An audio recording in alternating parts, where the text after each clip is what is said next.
And we're on. And we're live. Yeah, we're live with a very, very, very first show. Yes. Ladies and gentlemen, you're listening to Hot 702.5 FM. Welcome to our very first show, Showtime, with Jordan Von Haslow and friends.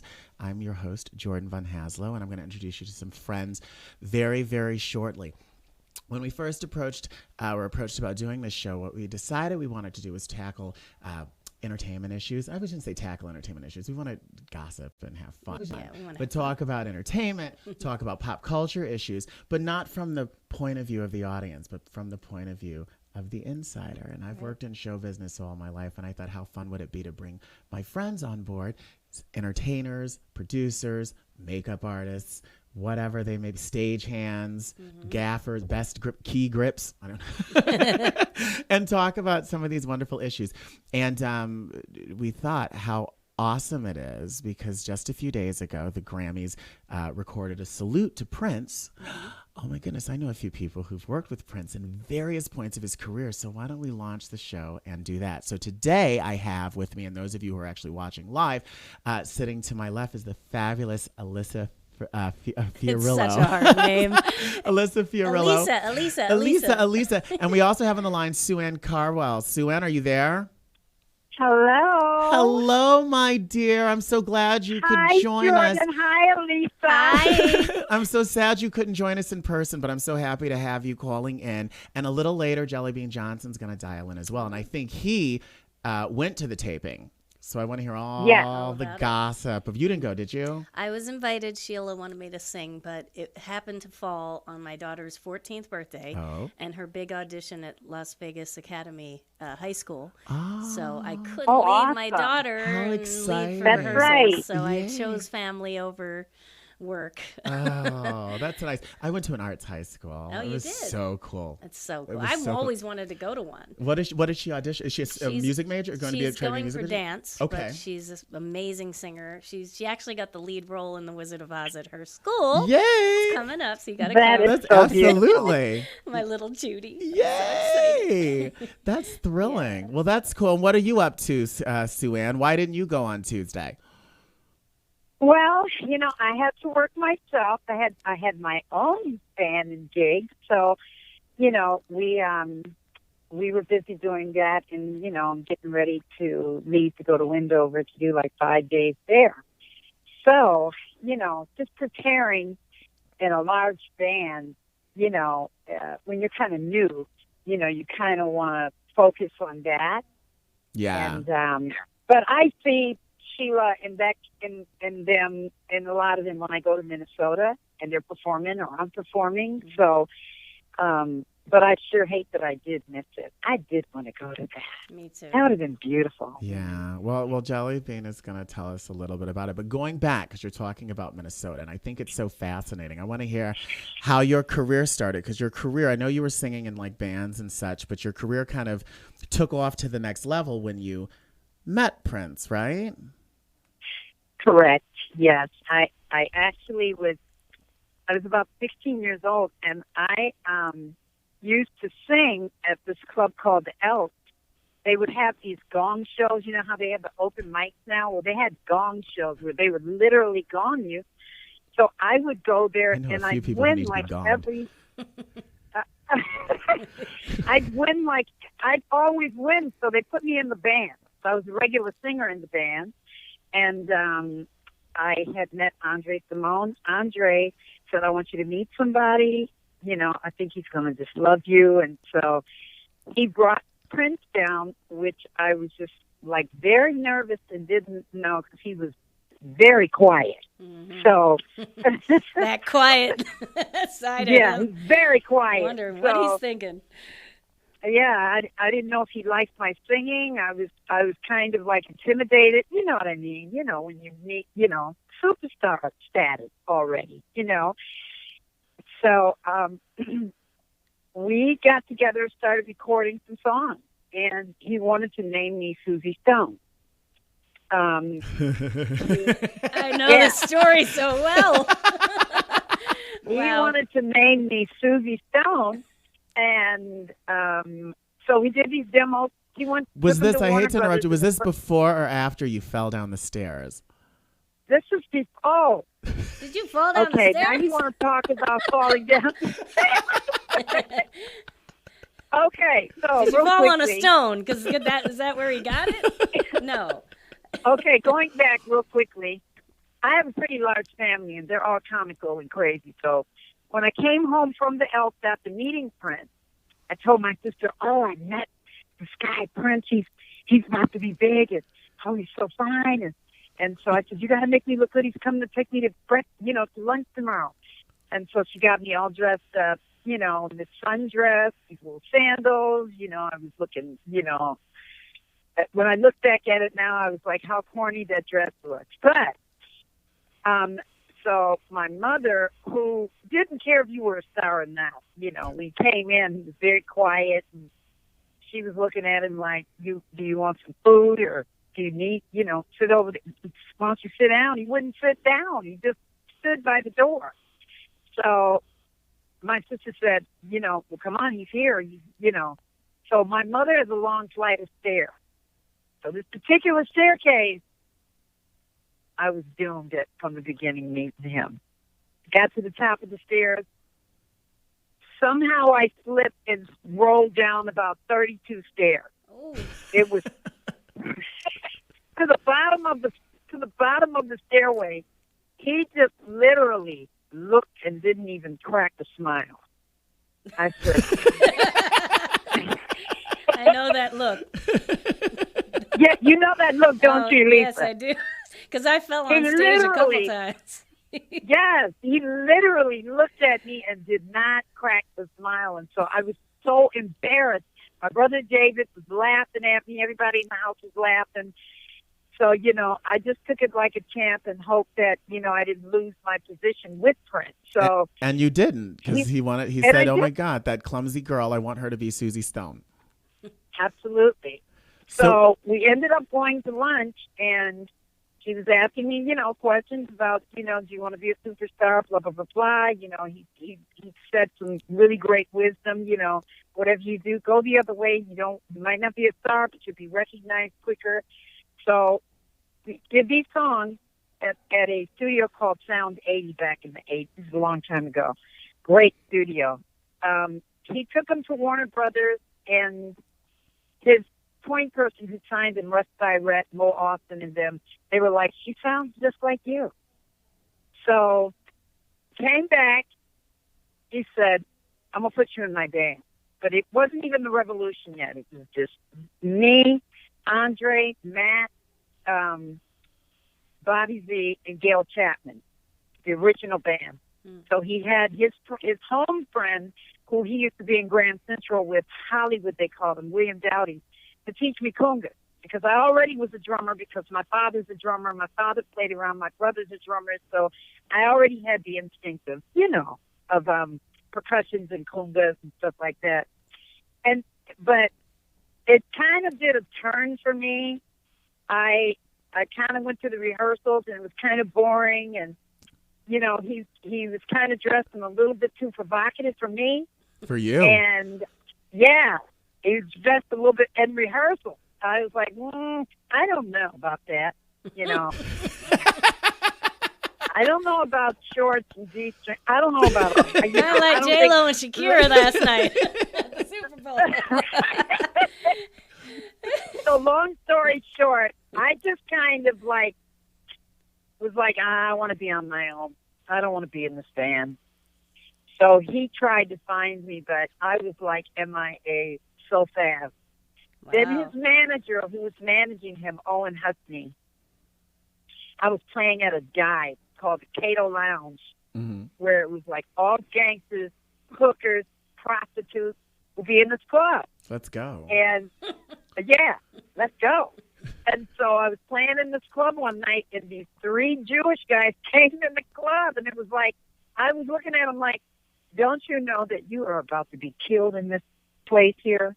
These people, them black people were looking at them like, what? But they came in like they didn't even care. I think they tipped the guy who owned it and came in, and it was Owen Husney, the manager who signed Prince originally. He said, and I had we have a record deal for you already. I was like, really?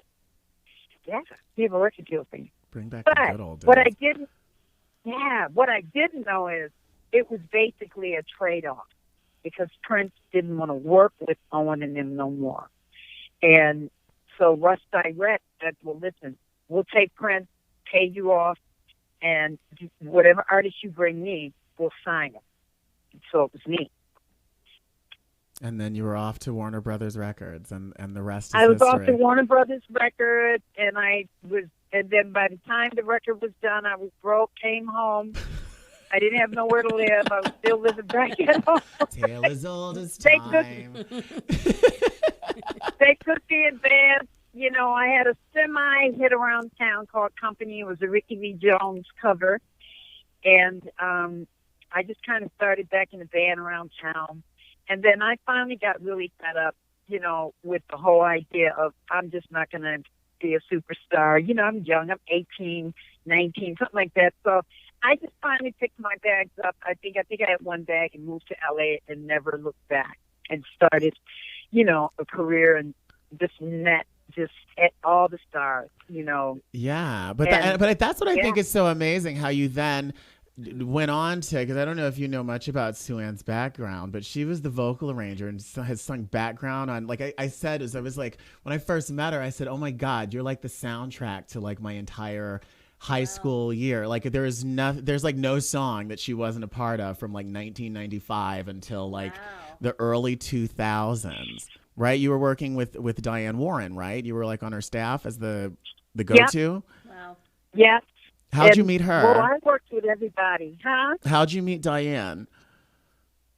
I met Diane through a friend of mine named Jimmy Randolph, who produced my last MTA record, Painkiller. He had an office up there in Diane's floor.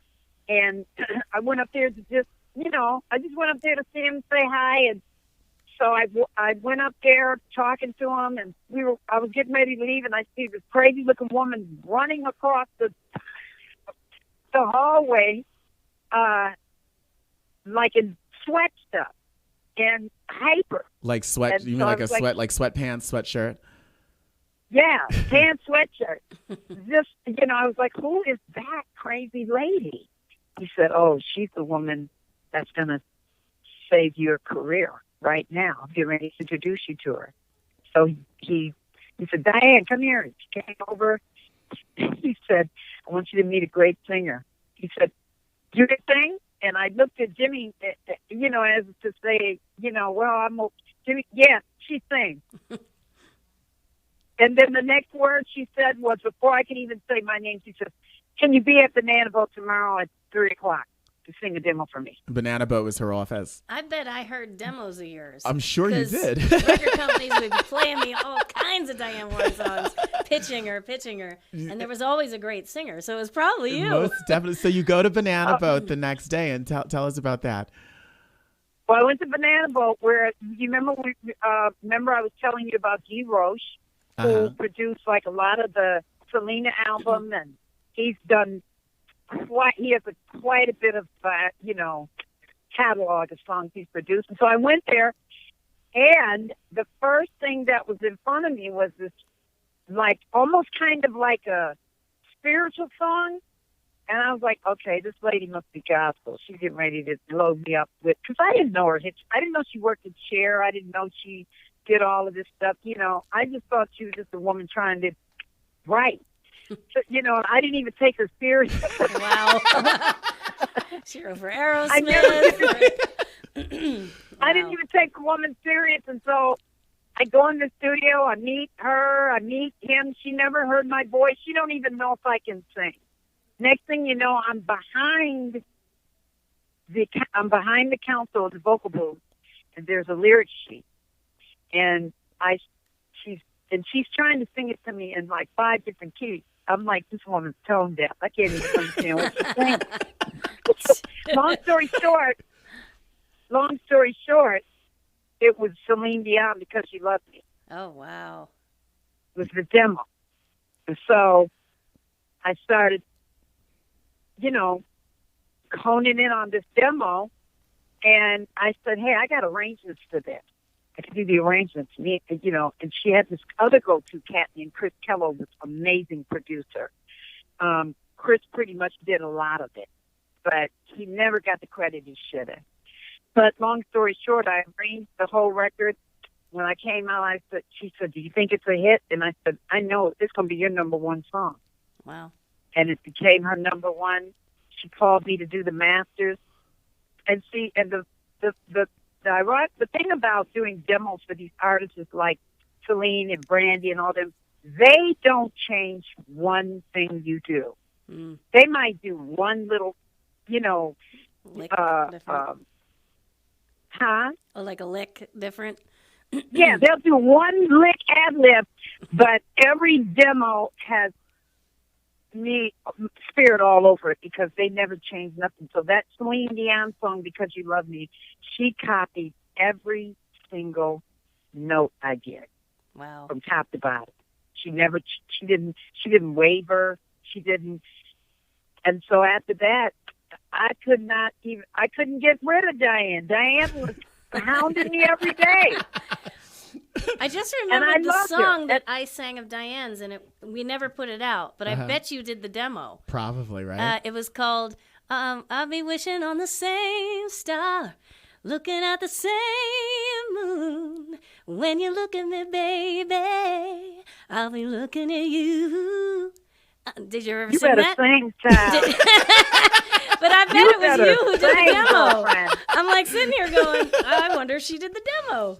That'd be funny. I remember that song. I don't think I've heard. I don't think so. But no, you probably would. It's so funny because I'll be riding like in a car with her, and like a song will come on. She'll be like, "Oh, I think I did that." Oh wow. Like,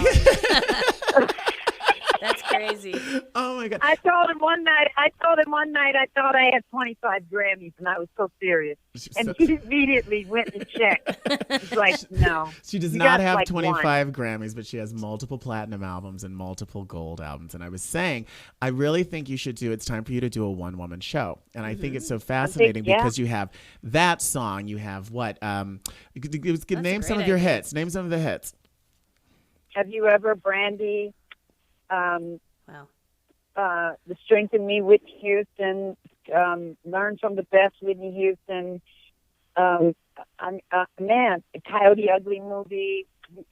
I mean, Monica, Barbara Streisand. I mean, I can't even. And I think that would be an amazing one-woman show because it's not a tribute show. It's actually her catalog. And so I think that would be really fabulous. So we need to work on that. But until we do, tell us. Unbreak My Heart. Unbreak My Heart. Unbreak My Heart. That one. That little chestnut. Yeah. So tell us what you've been doing and tell us all about your new band, which I have seen like 8 times over the last month, and they're fabulous. Here in Vegas? Here in Vegas. You're such my biggest fan. You hold the banner for me. I love you, George. I'm in the back with my lighter. So tell us about the band. She's with Treasure and Dreamstone. You know Dreamstone and Treasure. I'm with Treasure and Dreamstone. Yeah. I mean, it's so beautiful, man, because I just love this dude, man. I mean, we are so much alike. We are like kindred spirits. It's just ironic how we just. I just kind of me and you, we floated into the Rampart, and he's like, he called me up, and then he called me at 1 o'clock in the morning. I was like, do you want to be in the band? I was like, yeah. So. And the rest is history. So you guys. But I didn't realize that a man with so much energy as he has, I would be doing all of these kick steps and combination steps. I'm like, oh my word, I gotta be like a leaping chicken, man, with this guy. 'Cause I'm telling you, it's no joke being with him. I mean, he's hardcore. It's like boot camp, but the results just so amazing. Well, I think what's so great about them and his whole show is that they play all of these lounges, but it's a production. Right. Like it's not just like, okay, let's sing a song and now let's kind of turn around and figure out what we're gonna do next. Like they just go and they go and they go. I think it's really amazing. So where are you guys gonna be? I know you were just at the East Side Cannery. Where are you gonna be next? We will be at the Cabo Friday and Saturday. This Friday and Saturday at Cabo? Yeah, at the Fiesta at the Cabo Lounge. Okay, wonderful. And then then we leave and go to Wendover next week for about 6 days, and then we're like getting ready to open up a climax and do some stuff in Ontario, California. So, yeah, that's where I'll be. So if you want to find me, awesome. So I'll I guess be I have to there. go schlep down to the Fiesta this Friday and come check you out. Do you know what time you guys are on? I think like 8:30. 8:30? Yeah, 8:30. Yeah, first of all, I just got to tell you guys something. I haven't done 4 or 5 sets since 1978. Wow. This is a whole workout. 4 or thing. 5 sets? You're like sets of what? This is like the last time I did 4 or 5 sets. It was me, Jesse Morris, and Alexander O'Neill. We were making $35 a weekend. Oh, Wow. wow. Doing 4 sets at the Macarena in Minnesota. And you stayed in show business. I just went on and stayed. I'd have gone to like dental school or something. What else? What else do I want to do with my life? I mean, if you're not in show business, you got to be in show business. I hear you. Mm-hmm. If you're if you're an entertainer, what else would you want to do? What makes people happy and perform for people, you know? Yeah. Well, we are going to come and check you out at the Fiesta. Thank you for calling in, Sue Ann. Love you. I love you. Thank you for calling in, and I will chat with you very, very soon. Okay, Alicia, thank you so much. I hope to see you. Congratulations to your daughter. Oh, thank you. And I'll come see you at the Fiesta. Maybe if I can get out. If I can get a babysitter. Yes, and Jordan, you are the best. Congratulations on your new show. Thank you, my love. Thank you. Okay. I'll talk to you a bit. Yeah, okay. Bye-bye, you guys. Bye. Thank you. Bye. So sweet. She's so sweet. Oh wow. Okay. Well, I think that's just so fascinating. I remember when we first became friends, and she was telling her background. I just thought that's so. It's so much about this business is not just about like talent. I think it's also about timing. Because I was saying to her, it's like, okay, if you weren't born in Minneapolis, and if you were born in Minneapolis, but like were born just a few years earlier, a few years later, that would have been an entirely missed connection. Yeah. You know? That's like a Kevin Bacon experience right? just now. I'm like, Diane Warren, wait a minute. Yeah, no. And meeting Prince and her whole story totally relates kind of to how I met him and how it all went down, and tell me how all he about tried to get me to change my name. Oh yeah, so we had and Susie he wanted me to be a Stone female version of him. It just all sounds so similar.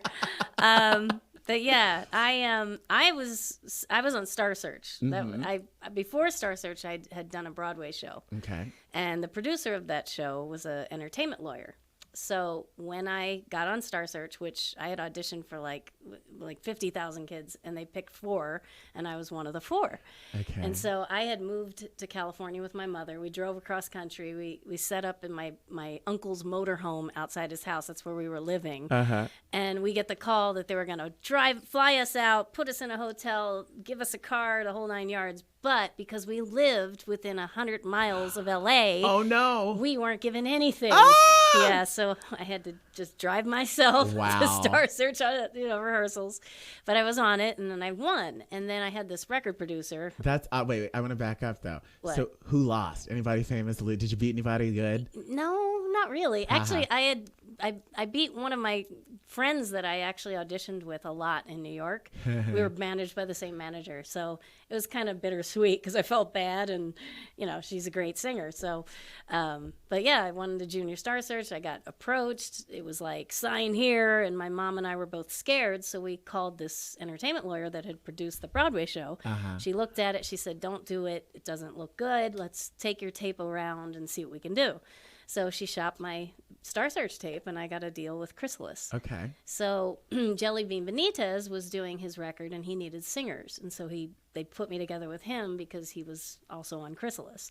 So I did Who Found Who, which was a top 10. I was actually a #1 dance hit for a couple years. Yay. But it was so funny when they'd introduce it on the radio. They'd say, "A new song by Jellybean," and I'd be in the car wait going, a minute. "Wait a second, what about me? I sang the darn thing."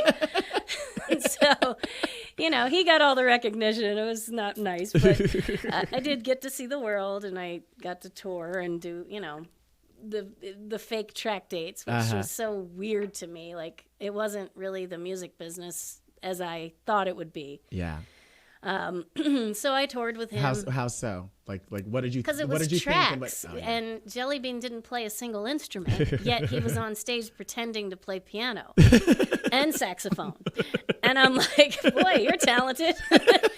But and then he'd hire these models to be background singers that were lip singing and looking really pretty at it, but and a model that was an ex-Playboy bunny playing saxophone, you know. So it was weird.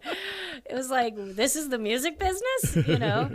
So after that old situation, I did my first record, and it came out. I worked with Gardner Cole, who produced Madonna. And so it was like, and Reggie Lucas, who did the first Madonna Borderline Lucky Star record.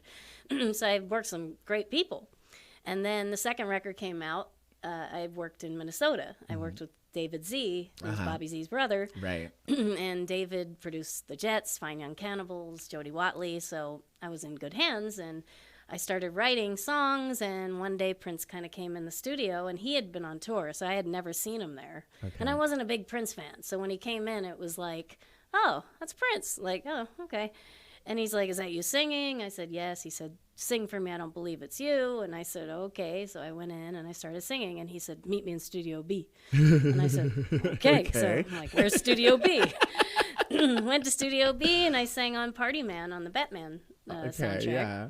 I really wasn't singing, I was breathing. He had me breathe. Okay. I was like, you want me to breathe? And he's like, yes, go.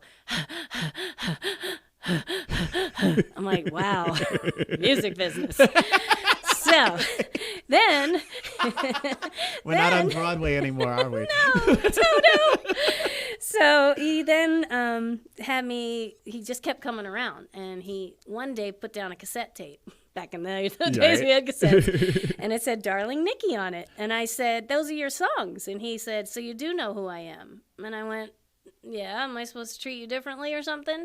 And he's like, no, it's okay.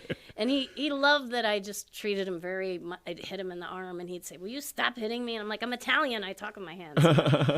So he and I started writing. He kept saying how important it was to be a writer, that an artist was great and everything, but you're going to make your money being a writer. Right. So he said, go home and write lyrics, and I'll grade them in the morning.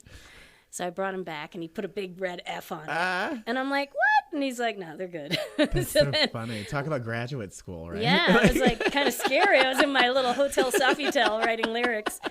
And we wrote On the Way Up, which was my first single. So I wrote that with him and Levi Caesar, who was his guitar player. Yeah. And then we did, I did a video and did the whole thing, and he wanted me to sign to Paisley Park. Okay. He wanted to steal me. And first, he didn't say Paisley Park. He said, I want you to meet with Benny Medina. And I said, all right. And I'm thinking, Warner Brothers, that's a better label than Chrysalis, right? Because Chrysalis had all rock acts. Right. And they didn't know how to promote me, because I was like, that was like Slaughter was on Chrysalis, right? Yeah, Billy Idol, Pat Benatar, Huey Lewis, Sinead O'Connor. Living in a box.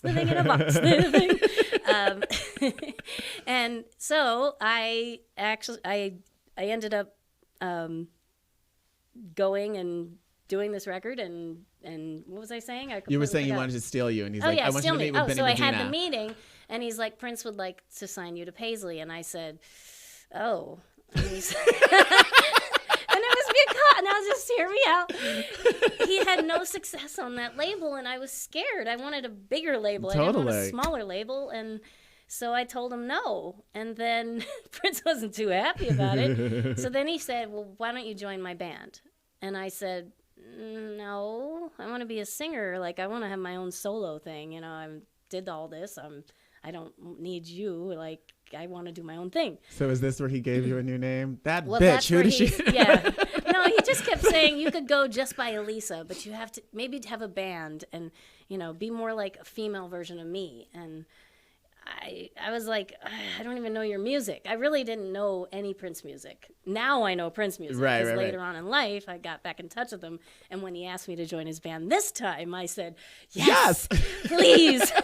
I need to work. So let's work. And then off I went. 2009 to 2014, toured Abu Dhabi, Paris, Australia. We did Welcome to America tour, which was in Chicago and LA. And it was like the best experience of my life. Well, so just tell us a little bit about So no, I'm not going to be Elisa. Right.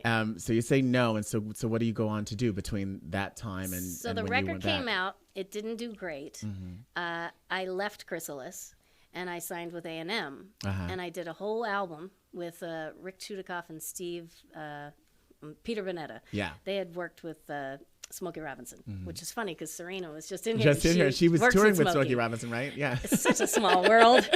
And they produced a whole album. It was all pop, very Mariah Carey type music. And the record company was scared to put it out because at the time Sheryl Crow was out and it was a lot of alternative. Oh, right. So So the everything radio kind of stations switched, would right? Because just- all of a sudden right it there, just pop was switched. gone. It was like either It's you like- were like kind of hip hop or you Right. were like grungy, rocky. Yeah. Yeah. So I wasn't working with Prince then. I'd kind of just parted ways, and just he did call me like a year after, and I was dating this psycho killer, and he Been wanted there. me to come to Minnesota to play him my music and what I was doing, and I said that I couldn't do that because he was so jealous. I didn't want to leave. And he's like, well, I have a girlfriend. Why should it matter? And we can't be friends. And I'm like, we could be friends, but I can't come stay at your house. I'm sorry. So I said no to him quite a lot, which I think he respected because 20 years later, when he asked me to join his band and come back, he said to the band, he said, if there's anybody in this world you're going to meet that has the most beautiful spirit and is so honest, it's Elisa. Oh. And so he always trusted me. He always said, if anyone's going to tell me the truth, it's Elisa. So I'd always be the one they'd look at in rehearsals when Prince would have us write notes. Yeah. And like, this is what we're going to do on this song. And write it down. Don't forget. And everybody had to write it down. But then he would change it and we'd write something new. Okay. And then he'd go back to the first thing that he told us and say, well, you guys wrote it down. What was it? And we're like, but the last time was the other way. So nobody wanted to sit. And I'd raise my hand and I'd go, they'd look at me like, raise your hand, Elisa, raise your hand, Elisa. And I'm like, well, you did tell us to do it that way 2 days ago. But then yesterday, you remember you came in and you told us to do it this way. See, I have the notes. And he's like, oh, yeah, okay, let's do it that way. So I was like, all right, I'll be the girl. So, but we had such a great friendship. Yeah. He's such a fun, loving guy and so giving and just so talented. It just blows my mind. Yeah. You know?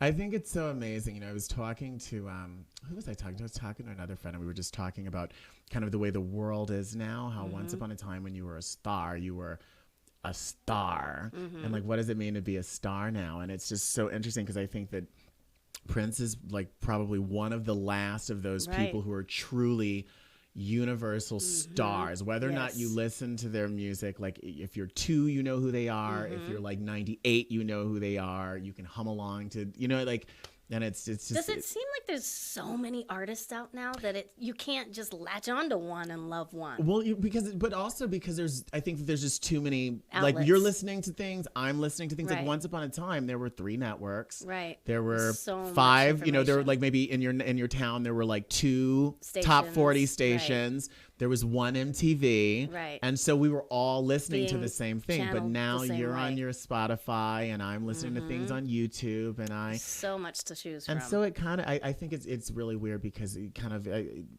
I don't know. I think it's a good and a bad thing, right? Because you can find your niche, Right. And if you find your niche and you can like build your fan base in your niche, you're good. But Right. at the same time, it's like, don't you want everyone to like sing along to your songs? Right. You know? Yeah. No, and then there's definitely a lot more opportunities for independent artists nowadays, but there's a lot of choices.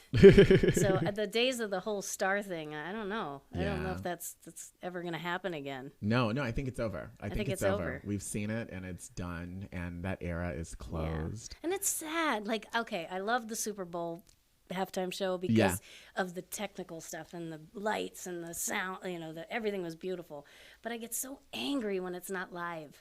Because I'm working with Prince, it's just like watching his Super Bowl performance, knowing that it was raining out and he was still shredding the guitar and he was still singing live and he was still dancing. What year did he do the Super Bowl? What did he do? What year did he do? I remember God. Super Bowl. What was it, 2006, I 6? think, Yeah. or something? You weren't with him yet. You I weren't wasn't back with when him we ran yet. Maybe it was 2007 or 8. I joined in 2009. Okay, so it's like maybe a little sometime after that. before Yeah. that. Yeah. And the girls that I sang with, Liv Warfield and Shelby J. Shelby did the Super Bowl with him, and she said it was the best day of her life. Like, just there was his being with him and his band was like an outer body experience. Yeah. I mean, I've been in other bands. I sang with Savage Garden. I sang with a girl named Billie Myers who had a hit, one hit. Right. But she was very nice.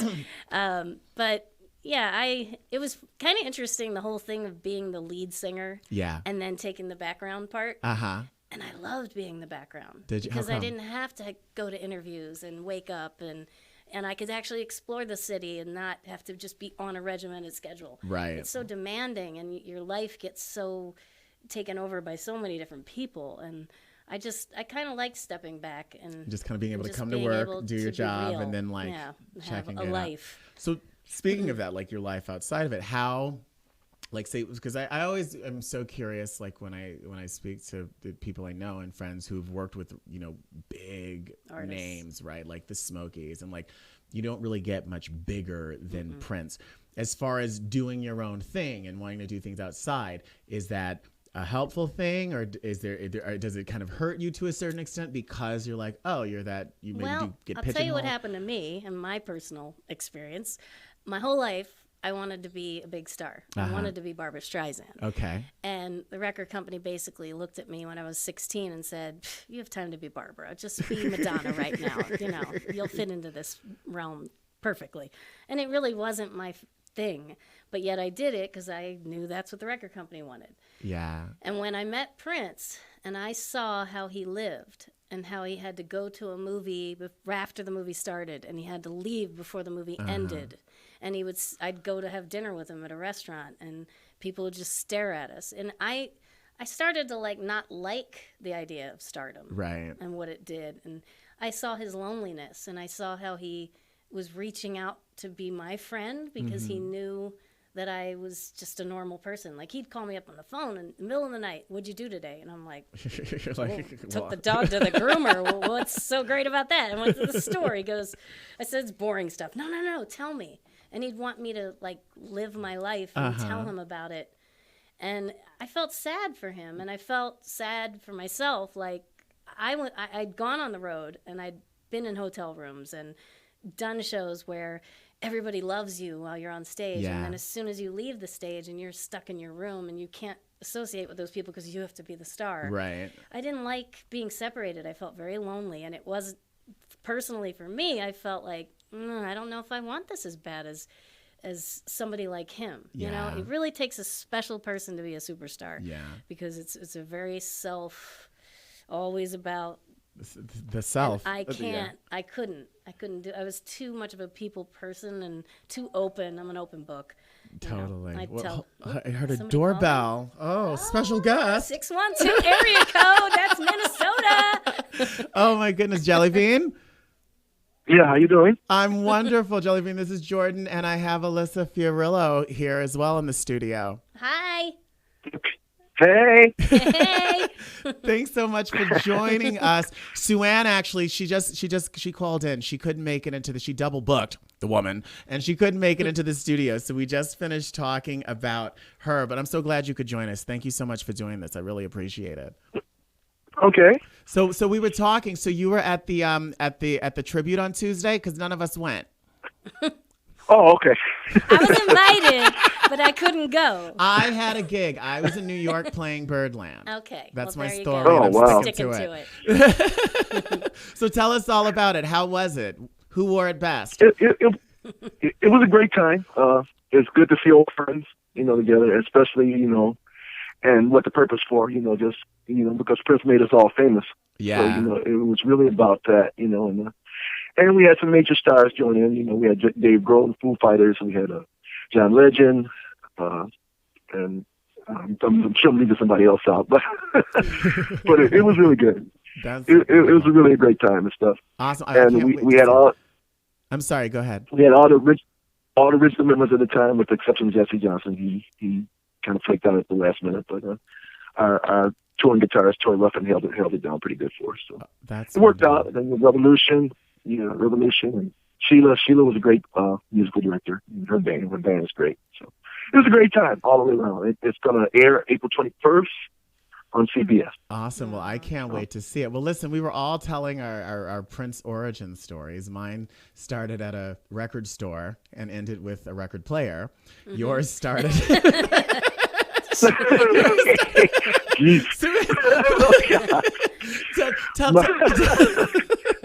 That's pretty good. Mine started years ago when we were like 13 years old, 12, 13 years old, and I actually used to play basketball with him in his dad's driveway. I played basketball with him too. No, did you? He's good. He was so good. So yeah, he was really good. Especially considering how short he was. I know. He was a very good basketball player. People don't know that. Mm-hmm. So, and then after that. Yeah, go ahead. And then after that, just watching. We had rival bands. I was in Flight Time. We were 15. He was in Grand Central, and just seeing like a 13-year-old kid like that, man, just shred a guitar like it wasn't nothing. I mean, he sounded like Santana. He's 13 years old, so wow. It was crazy, man. Wow. That's so amazing. We were just talking about just how so much of the business is not just talent, but also timing, right? Because I've had this conversation actually offline with Sue Ann about how interesting it is that, like, if you weren't kind of like in that place in Minnesota at that particular time, right? Like if you were born like a few years earlier or a few years later, it would have been a complete misconnection. It's a different thing, yeah. Well, a prime example, my mom moved me here from Chicago at 12, 13 years old to keep me out of the gangs. Okay. And so that virtually saved my life, because if I had stayed in Chicago, I wouldn't be on this phone line with y'all. Wow. Because I'd probably be dead, Yeah. And I came here and I was just fortunate to grow up with people like, like Prince and Jimmy Jam, Terry Lewis, Morris, all of us as kids. We came up, playing, having the same passion for music and getting our craft together and trying to perfect it. And here we are today, And here you are today. So what was like that moment when you guys like realized, oh my God, like we've made it? You know what I mean? Like what was that moment, or when was that moment? Well, my first moment of it is Prince took us. We were unexpectedly at Joe Louis Arena in Detroit in 1981, and they had no idea. At this time, "Get It Up" was a really hot song on the radio and everything, mm-hmm.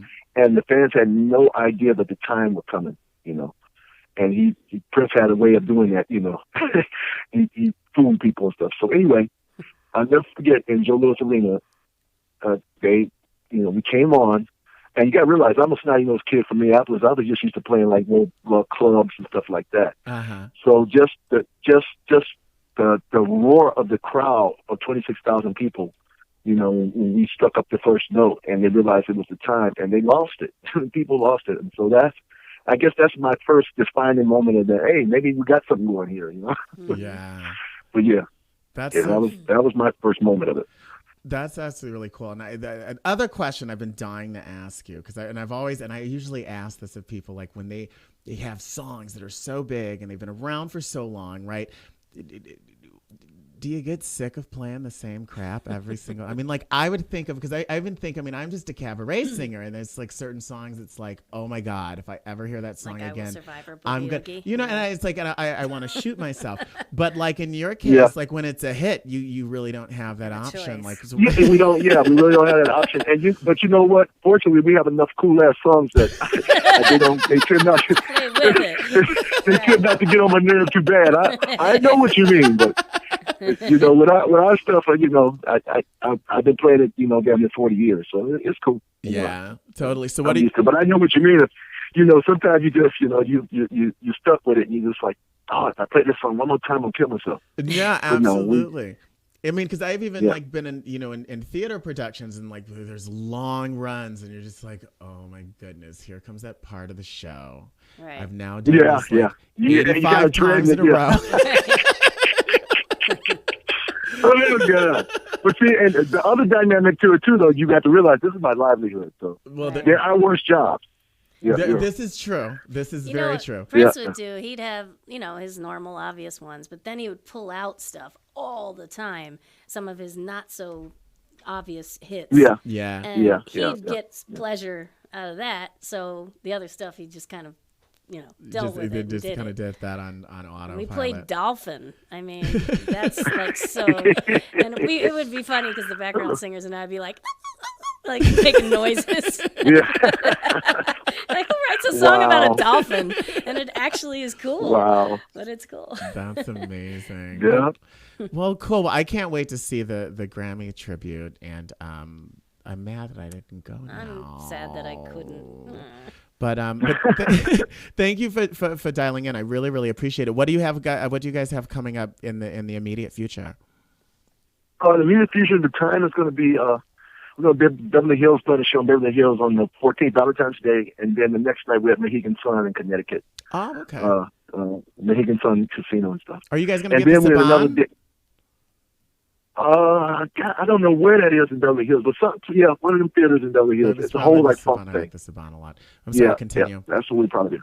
Hey, Jellybean, you got to tell Morris that one day I have to come in and sing Love Machine with you guys. From Graffiti wow! Bridge. You were way back there, honey. Love Machine. I'll tell you. No, but we've never played that song in concert. It goes well with Tonight, living in a fantasy.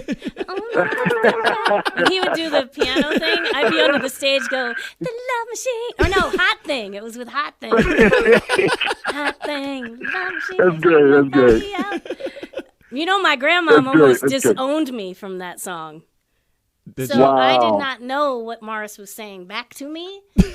All I got was the words that I was supposed to say. You liked it, okay. And Prince totally took the Morris part out, and then I heard what Morris was saying at the end. And I was like, oh, no. Wow, that's great. Yowzer. I'll tell him. Tell him. We have to do it sometime. Oh, my God. Are you guys going to be do you guys have any Vegas dates on the calendar in the near future? Not yet. I'm hoping, because I love Vegas, man. I'm hoping that later on in the year we will, but right now we don't. Well, you'll definitely have to let us know, because I want to see this. I want to see Elisa sit in. You'll definitely know, bro. Trust me. Oh, my goodness. Well, thank you so much for dialing, and I really appreciate it. Okay. Thank you for having me. Now take care of yourself. Have a good one. All right. Bye-bye. Bye-bye. So what's on your agenda now? I told you I ran into Joey Garden. He said you were going to be at the Tuscany this month. Yes, I'll be there Saturday the 15th. It's, I think, 7 to 11, doing jazz, because I love my jazz. Then on the 22nd, I'm at the Sterling Club, which is a private club at the I haven't been Turnberry.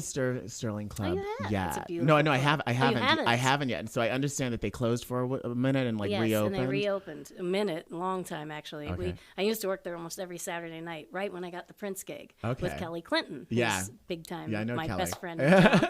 And so Sterling Club the 22nd, then. The 28th is my birthday. Oh, happy birthday. Thank you. And I'll be 20 again.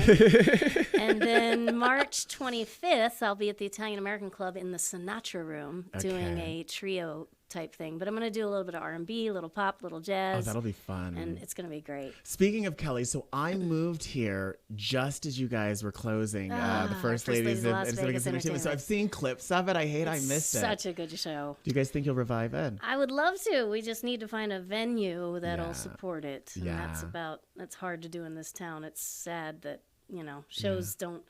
It really takes a lot of money. It does. And a lot of time to develop a show. Yeah. So, well, we're hoping. Yeah. We're looking for other places, Yeah. So hopefully we'll get back to that. Indeed. Yeah. Well, cool. Well, I'm excited. I'm definitely going to come and see you at the Tuscany. Please. And and your daughter, congratulations on her audition. I hope that all goes well with that. I hope she gets in. Yay. Well, everyone's done their plug. This Saturday, I'm doing, and I'm going to have to read it because I literally just booked it as we were coming in.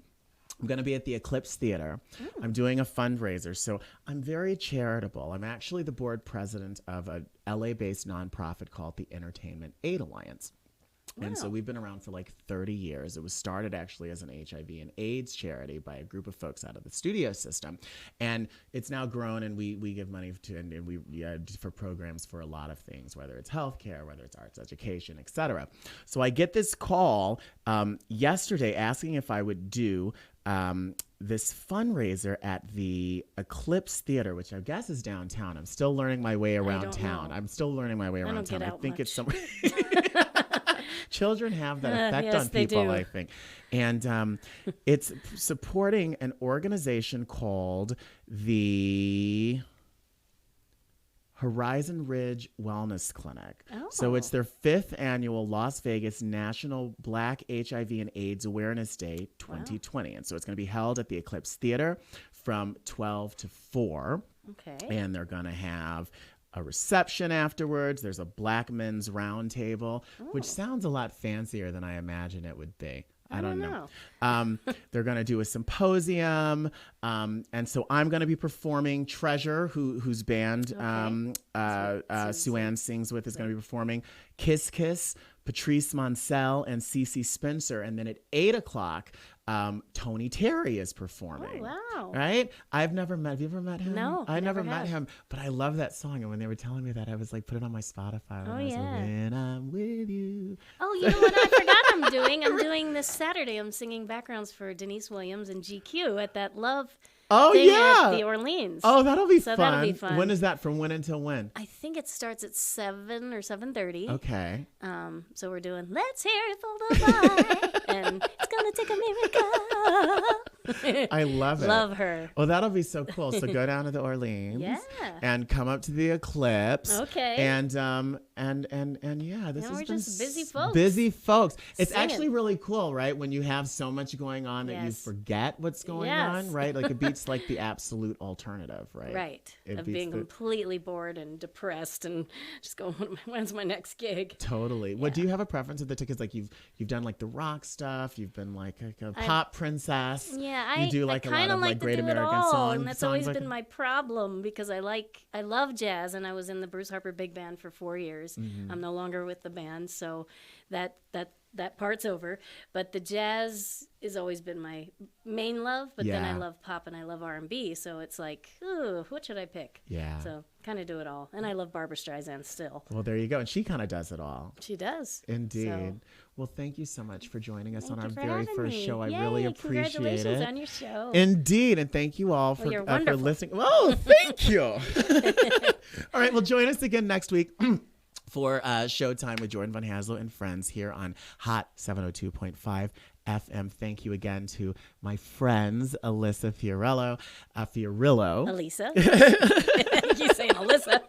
Elisa Fiorillo. Elisa Fiorillo, my oldest friend in the world, Sue Ann Carwell, and Jellybean Johnson. And we're out until next Monday. Talk to you later. Bye.